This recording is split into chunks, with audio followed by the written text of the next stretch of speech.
Well, this is going to be quick. I decided not to record the setup process because, quite frankly, the setup for this one was ridiculous. I don't feel like counting the amount of TNT or mathing out just how much gunpowder you would need to collect or make in order to uh, legitimately acquire this much TNT. However, I did decide I wanted to see how much mountain I could get to cease to exist at one time.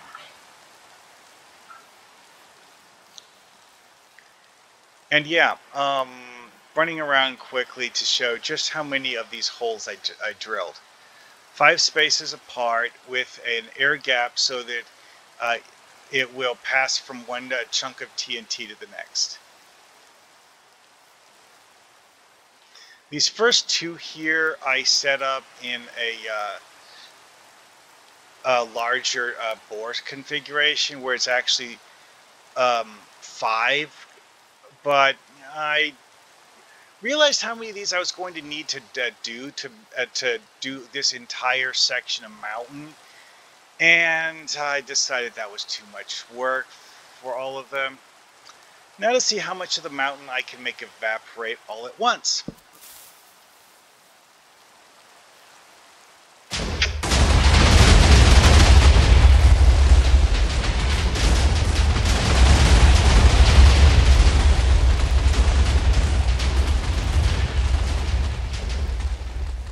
That would have killed me if I wasn't in creative mode. Yeah,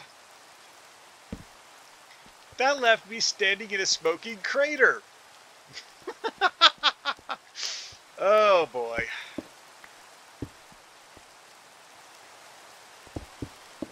Okay, so yeah, all of these weird little jagged out whatevers.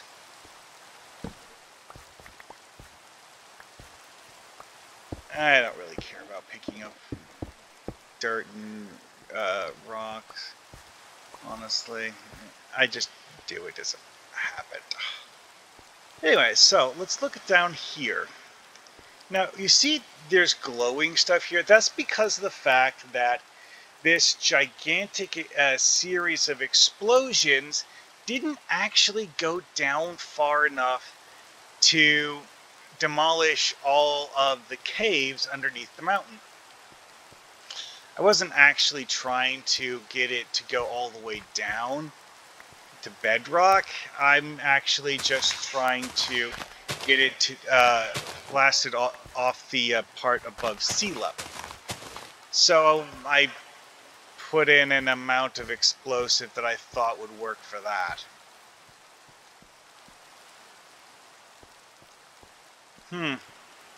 This is less exploded than I was expecting. And again, it's one of those things that's like, why did that shape survive?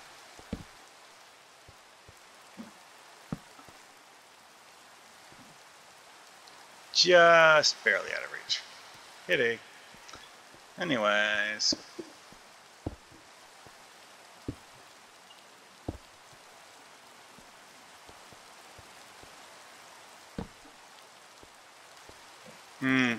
Another one of those weird shapes that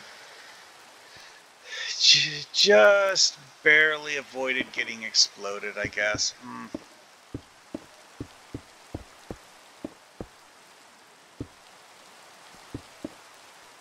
Well, this is actually kind of like a ridge. Like, if you look at it from the side, it forms a kind of like a wall. But when you look at it from the top, it's paper thin almost.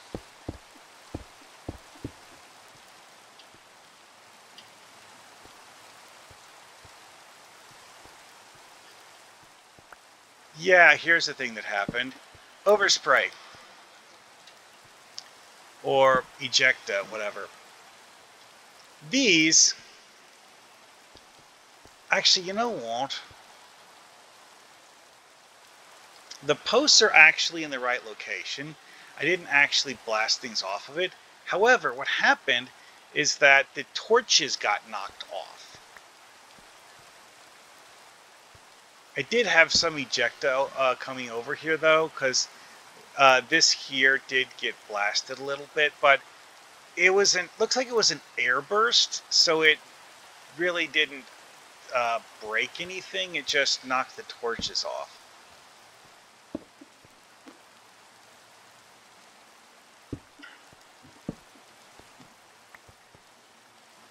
Now, I'm not 100% sure if this is the right depth. And yeah, see, this is that cave I was talking about. It blasted a hole into the roof of the cave, but it didn't, completely blast the cave open.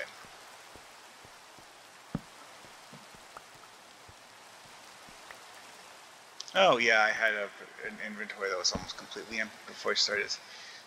Now this is interesting because of the fact that this is a new shaft. And for some reason, this location, I don't know, maybe see, it's like some of these, because I fell in the hole, I used a little bit of extra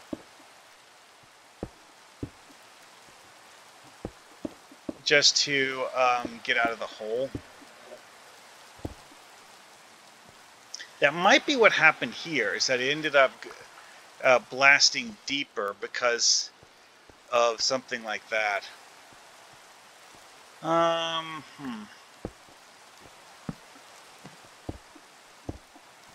Real hard to be sure on a lot of these.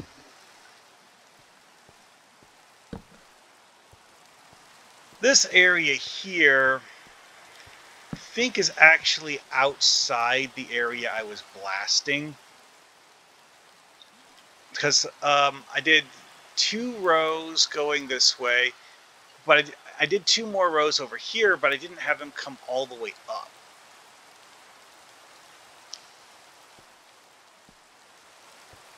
And let's see here. Oh yeah, also the depth. I sank the charges approximately 20 blocks deep when I was doing this. So down 20 and light it. This is an interesting thing here because the fact that I think it's because there was like an opening here. It didn't hold the explosion in place properly, so it blew outward and didn't demolish this rock face the way it should have.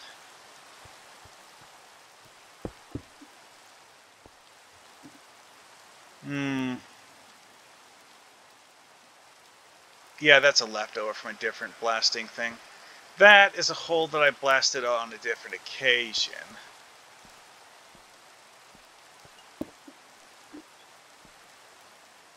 Huh.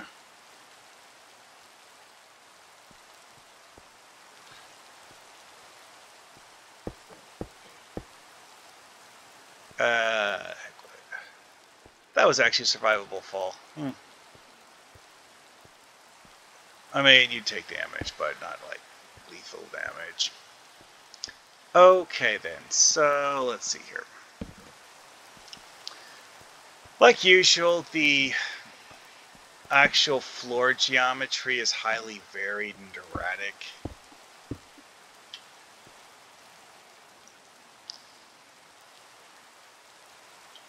But yeah, that particular detonation worked pretty good for demolishing this area of the mountain.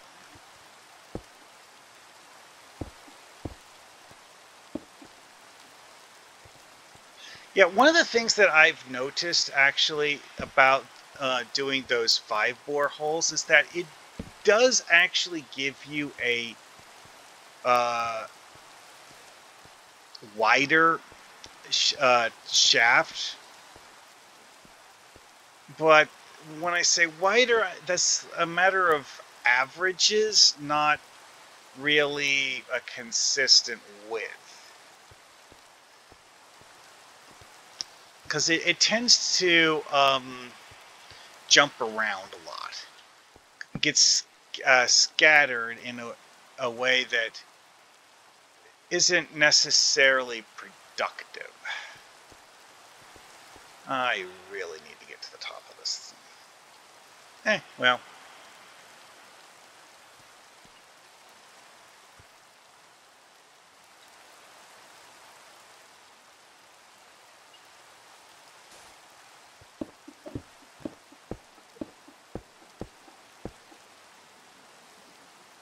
Actually, you know what? Let's do it.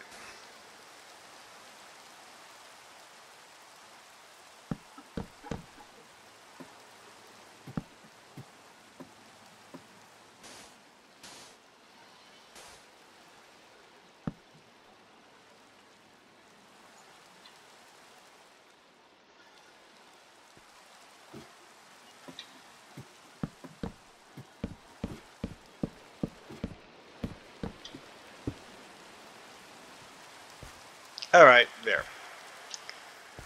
Ladder to the rescue. So,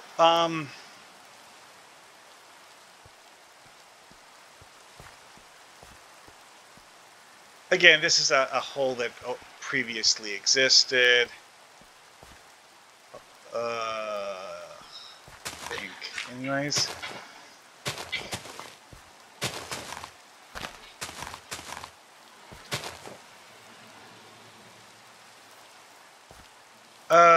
Yeah, okay.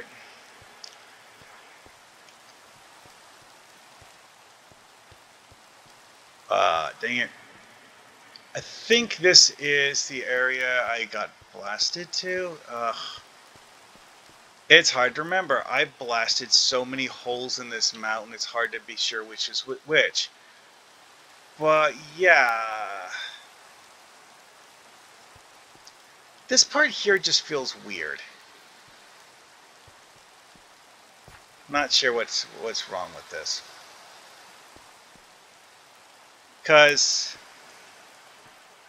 I didn't actually drill a bolt bore hole in this area here. I drilled one next to it. And all of the things that I set off did explode. It's just that for whatever reason, they left this big mass here that kind of sticks out. Huh. Well.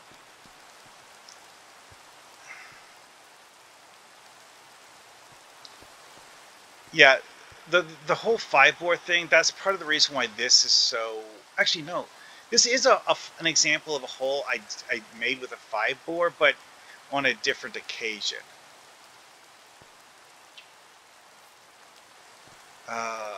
Where exactly did I end up?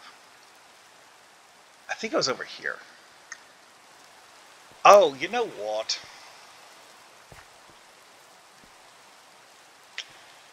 Dang it. Remembering where my starting point was is the hard part with this. This is definitely the ending point, though. I ran a straight line that ended over here.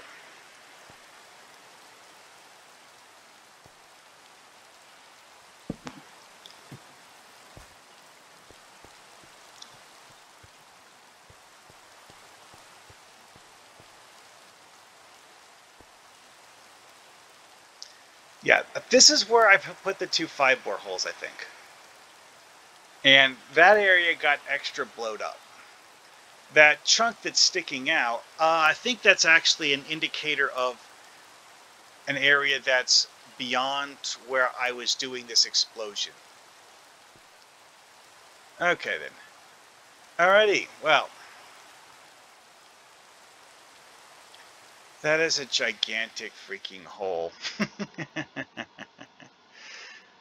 uh, also, you can kind of sort of see where each of the individual ones was, sort of. And there's that one lone chunk of stone just floating in midair. Boy. Oh yeah, here's that wall structure I was talking about. Just kind of left behind after the blast. Alrighty then. Well, that's enough staring at a giant hole in the ground. See you guys later.